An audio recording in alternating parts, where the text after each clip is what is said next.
नमस्कार प्रिय विद्यार्थियों, आज अपन लोग बीएसटीसी की तैयारी करने वाले विद्यार्थियों के लिए कैलेंडर टॉपिक लेकर के आए हैं। आज अपना टॉपिक है कैलेंडर।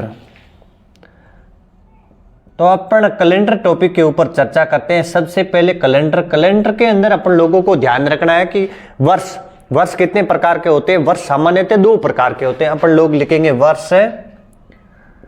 वर्ष कितने प्रकार के हो गए। वर्ष आपके हो गए 2 प्रकार के। एक होता है आपका सामान्य वर्ष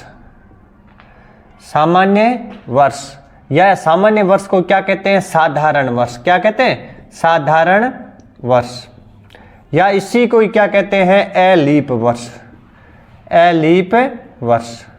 दूसरा अपना वर्ष होता है वो होता है लीप वर्ष, या इसी को हिंदी में क्या कहते हैं, अधिवर्ष। अब अपना वर्ष कितने प्रकार का हो गया, वर्ष 2 प्रकार का हो गया। एक हो गया सामान्य वर्ष, या इसी को कहते हैं साधारण वर्ष, या इसी को परीक्षा में आ जाए अलीप, नाम वही। और या आपका दूसरा है वो है लीप वर्ष, या इसी को क्या कहते हैं, अधिवर्ष। अब अपन लोगों को पहचान करनी है कि वर्ष आ जाए तो पहले पता होना चाहिए कि वर्ष कौन सा है, साधारण वर्ष है या आपका लीप वर्ष है। इसकी पहचान करोगे। ये आपके कौन सा अभी तक कोई पता नहीं, इनकी पहचान कैसे करेंगे। पहचान के लिए मैं आपको बताऊं, सबसे पहले कोई भी वर्ष आए, वर्ष के अंतिम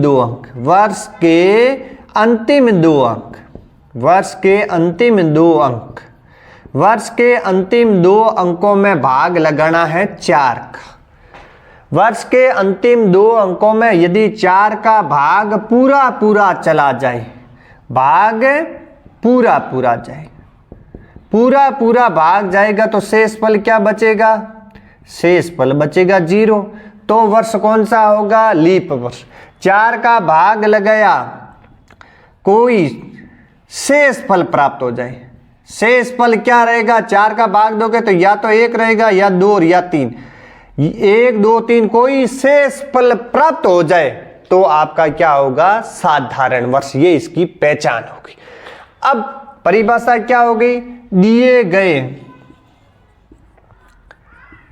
वर्ष में 4 का भाग पूरा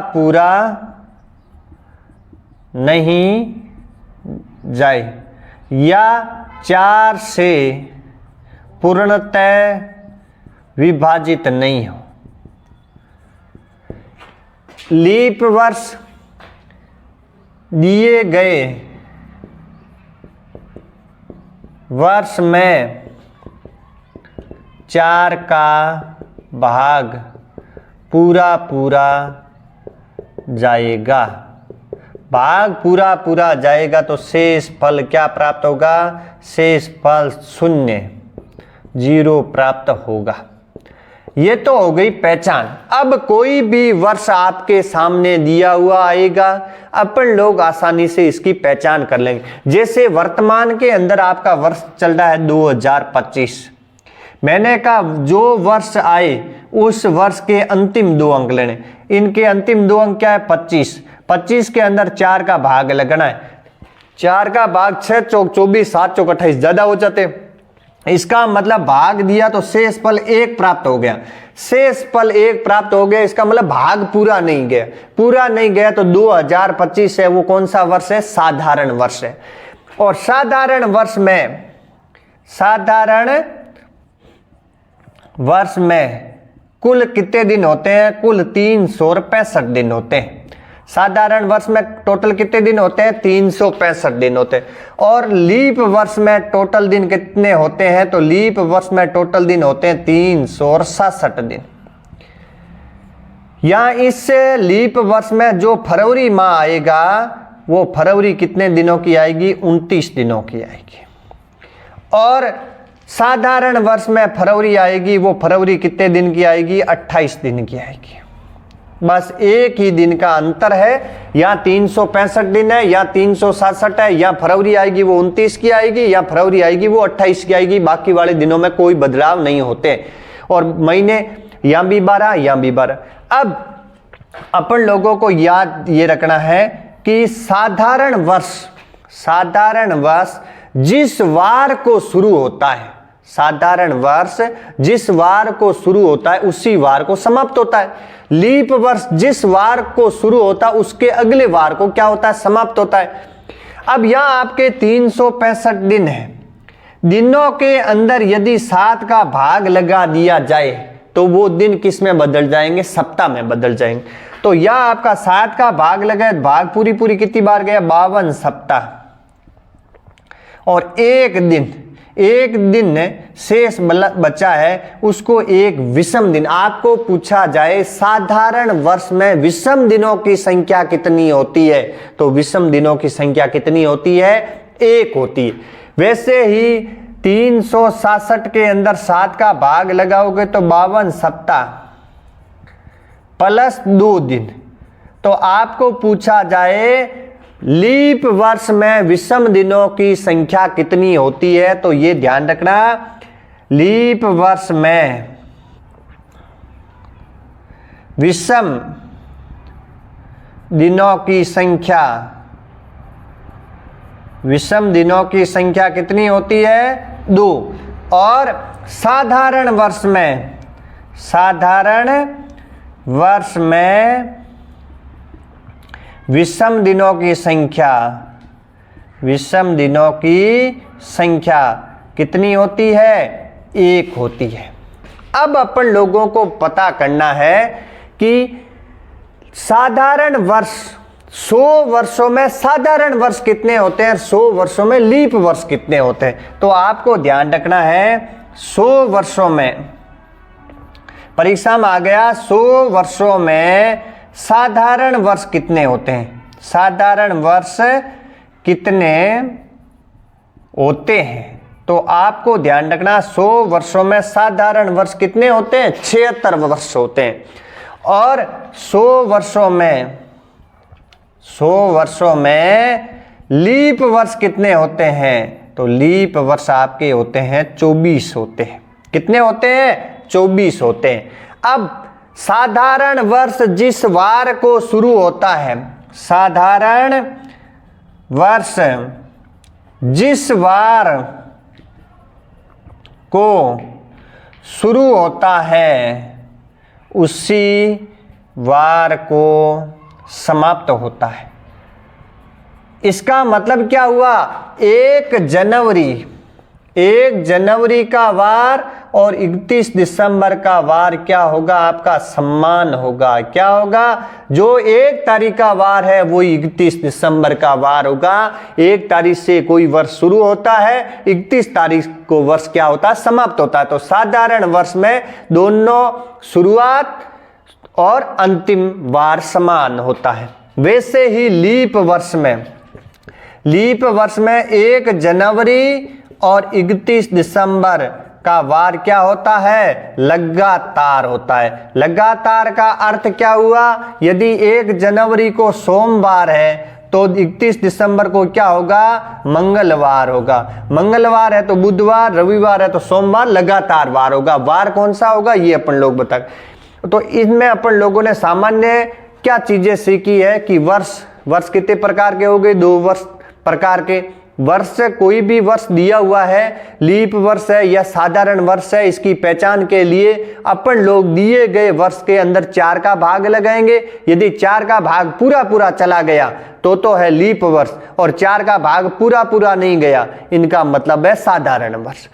साधारण वर्ष के अंदर 365 दिन होते हैं और उनमें 52 सप्ताह और 1 विषम दिन होता है।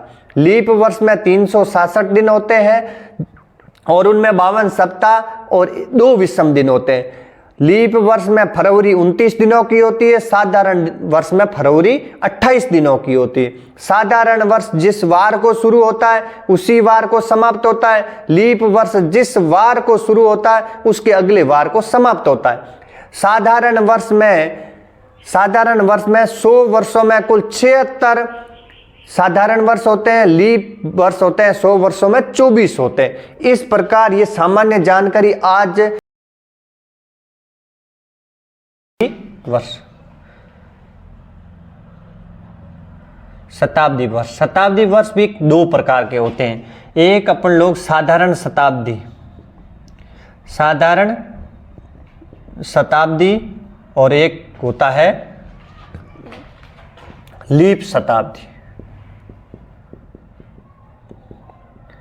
साधारण शताब्दी और लीप शताब्दी, सबसे पहले तो अपने को पता होना चाहिए शताब्दी वर्ष कहते किससे। तो शताब्दी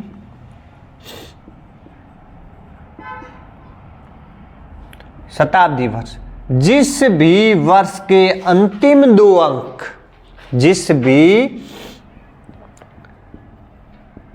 वर्ष के अंतिम दो अंक, जिस भी वर्ष के अंतिम दो अंक 0 आ जाए, 0 आ जाए, उसे शताब्दी वर्ष कहते हैं।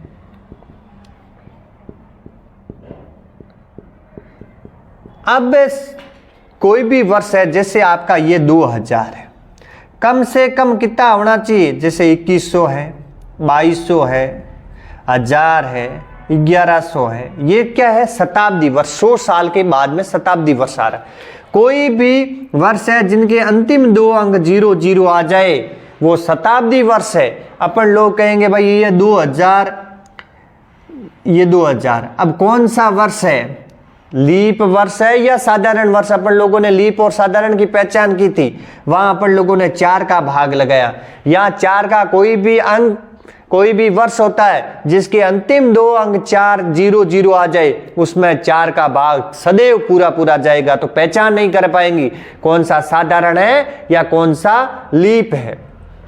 तो अपन लोगों को अंतिम दो अंक 00 आ जाए, वो क्या होगा, शताब्दी वर्ष है। अब शताब्दी वर्ष में अपन लोगों को पहचान करनी है कि साधारण शताब्दी है या लीप शताब्दी। इसकी पहचान करने के लिए दिए गए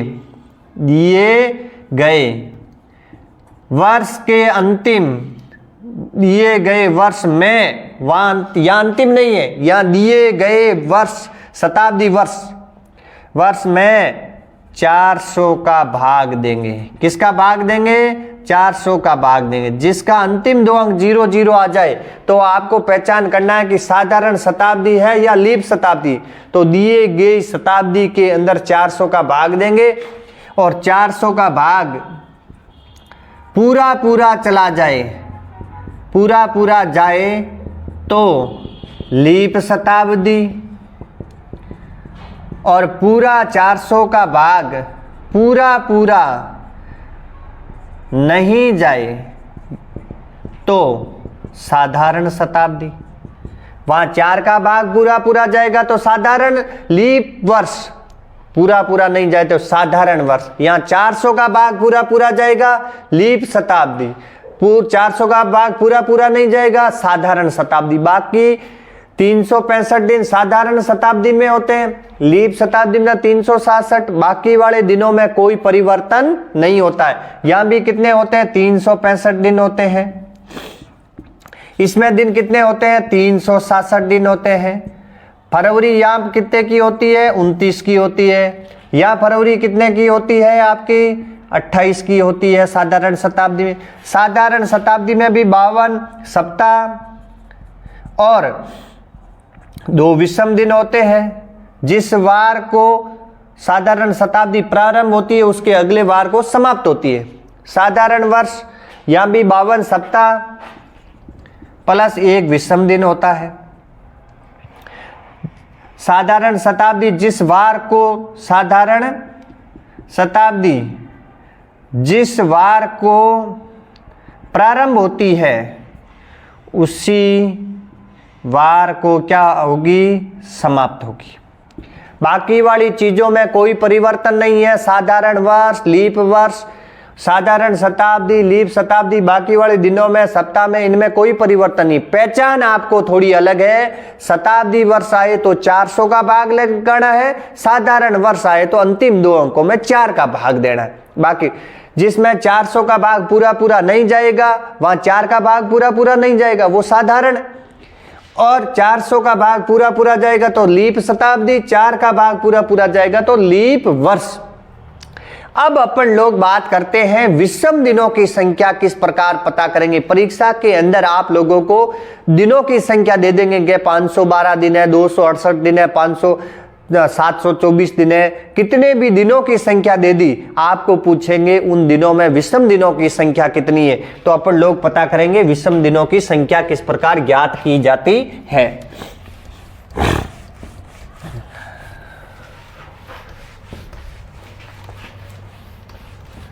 तो अपना टॉपिक है आगे है विषम दिनों की संख्या।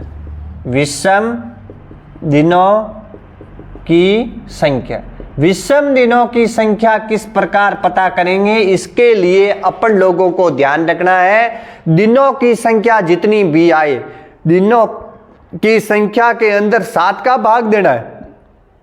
भाग जितनी बार जाएगा जितना आपका शेष फल प्राप्त होगा वही विषम दिनों। तो आपको क्या है, दिनों की संख्या में 7 का भाग देने पर जितना शेष फल प्राप्त होता है उसे विषम दिन कहते हैं, उसे विषम दिन कहते हैं। दिनों की संख्या में 7 का भाग लगाओ, जितना शेष फल प्राप्त होगा वही क्या होंगे, विषम दिन। जैसे 210 दिनों में, 212 दिनों में विषम दिनों की संख्या कितनी, विषम दिनों की संख्या। तो आपको 212 दिन आए हैं, 212 दिनों के अंदर 7 का क्या लगा, ये भाग। 7 का भाग 2 में नहीं जा रहा, 21 में कितनी बार गया, 7 या 21, 21 में से 21 0, अगला अंक 2 उतारा, भाग नहीं जा रहा, यहाँ 0, भाग कितनी बार गया, 70 बार गया, शेष फल कितना बचा, 2। तो 212 दिनों में विषम दिन कितने हैं, विषम दिन है आपके 2। इस प्रकार कोई भी आपको जितने दिन दे रखे हैं उन दिनों के अंदर 7 का भाग लगाइए, जितनी बार भाग जाएगा उससे कोई लेना देना, जितनी बार कितनी बार जितनी बार भाग दिया अपने को कितना शेष फल प्राप्त हुआ वही आपका क्या होगा, विषम दिन होगा। जैसे 135 दिन है, 135 दिनों में विषम दिनों की संख्या कितनी है, तो भाग लगाओगे, 1 में नहीं जा रहा, 13 में 7 एकम 7, शेष बच्चे कितने 6, कितने हो जाएंगे 65, और 7 नमा कितने होते हैं 63। तो यह आपके 63, अपने 65 में से 63 घटाओगे, पीछे कितने बचे 2, तो विषम दिन कितने हो गए 2। इसी प्रकार अपन लोग पता करते हैं 365 के अंदर 7 का भाग लगाया, ये साधारण वर्ष, और 367 के अंदर 7 का भाग लगाया तो यहाँ 52 बार भाग गया, शेष कितना बचा 1। 367 के अंदर अपन लोगों ने भाग लगाया, 7 पंजे 35, शेष बचा 1, कितने हो जाएंगे 16, 7 एकम 7, 7 दूनी 14, 52 बार भाग गया, शेष कितना बचा आपका 2। इस प्रकार अपन लोगों को ध्यान रखना, जितने दिन आए उन दिनों के अंदर 7 का भाग देना, जितना शेष बचे वही आपके विषम दिन होंगे। अब परीक्षा में सामान्यतः इस प्रकार का सवाल पूछा जाता है कि 100 वर्षों में विषम दिन कितने होते हैं। ऐसा सवाल आपके परीक्षा में कई बार आया है कि 100 वर्षों में विषम दिनों की संख्या कितनी होती है। तो ये अपन लोगों को पता, क्या सवाल है, 100 वर्षों में विषम दिनों की संख्या। आपको मैंने बताया 100 वर्ष है, अब आपको तो विषम दिन पता करना है, तो दिनों की संख्या में 7 का भाग लगाते हैं तो आपके विषम दिन आते हैं, जितना शेषफल बचता वही विषम दिन। अब 100 वर्षों के दिनों को थोड़ी जोड़ सकते, आपको मैंने कहा 100 वर्ष है, 100 वर्षों में साधारण वर्ष कितने होते हैं, साधारण वर्ष होते हैं 76। 100 वर्षों में लीप वर्ष कितने होते हैं, लीप वर्ष होते हैं 24। ये आपके 100 वर्षों में साधारण वर्ष। साधारण वर्ष कितने होते हैं 76। अपन लोगों ने पता किया था साधारण वर्ष में विषम दिनों की संख्या कितनी होती है, 1। साधारण वर्ष में विषम दिन कितने होते हैं? एक वर्ष में विषम दिन कितने होते हैं? एक साधारण वर्ष में, एक वर्ष में विषम दिन कितने होते हैं? क्योंकि 365 के अंदर अपन लोगों ने भाग लगाया 7 का, तो 52 बार भाग गया, शेष कितना बचा? एक वर्ष में एक शेष फल आया, तो 76 वर्षों में कितना आपका शेष फल आएगा? 76। ऐसे ही लीप वर्ष में विषम दिन कितने थे आपके? लीप वर्ष में विषम दिनों की संख्या है 2, तो 24 का गुणा 2 से करोगे कितने हो गए? 48। अब ये 76 वर्षों में विषम दिन, ये 48, इन दोनों की क्या करेंगे? जोड़। 76 और 48 को जोड़ोगे तो 8 और 6 कितने होते? 14। हंसी लगी 1, 7 और 1 8, 8 और 4 कितने हो गए? 12। 124 दिन हो गए। 124 दिनों में भाग 7 का लगाएंगे। 7 एकम 7, पीछे बचे 5, कितने हो जाएंगे? 54। 7 7 49, शेष कितने बचे? 5। जितना शेष फल बचा वही क्या होंगे? आपके विषम दिन। तो आपको पता चल गया, परीक्षा में इतना आपको करना नहीं है, परीक्षा में सीधा याद रखना है कि 100 वर्षों में विषम दिनों की संख्या कितनी होती है? तो 100 वर्षों में विषम दिनों की संख्या 5 होती है। कितनी होती है? इस प्रकार पूछ सकते हैं, 100 वर्षों में विषम दिनों की संख्या। 200 वर्षों में विषम दिनों की संख्या पूछ सकता है।